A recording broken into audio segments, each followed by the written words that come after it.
বাতাসের ধুলাবালি থেকে নিরাপদে থাকতে মাস্ক দরকার। এই সময় দূষণ থেকে বাঁচতে স্বাস্থ্য সচেতন মানুষ তাদের মুখ ঢেকে নিচ্ছেন মাস্কে। তবে শুধু মাস্ক ব্যবহার করলেই হবে না, সেটি হওয়া চাই স্বাস্থ্যসম্মত।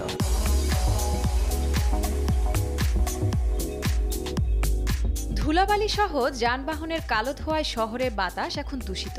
যাদের অ্যালার্জি সমস্যা আছে কিংবা শ্বাসকষ্টে ভুগছেন, তারা ধুলাবালির সংস্পর্শে এলে দ্রুত উপসর্গগুলোর প্রকোপ বেড়ে যায়। তাই এই সময়ে মাস্ক ব্যবহার করাটা ভালো।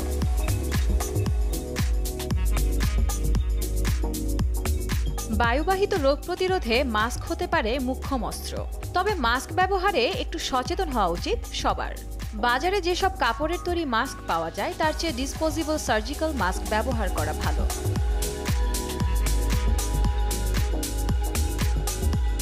কাপড়ের মাস্ক ব্যবহার করতে চাইলে মাস্কটি কী ধরনের কাপড় দিয়ে তৈরি তা দেখে নিন এবং ব্যবহারের পর প্রতিদিন সেটি গরম পানিতে ধুয়ে ফেলার চেষ্টা করুন।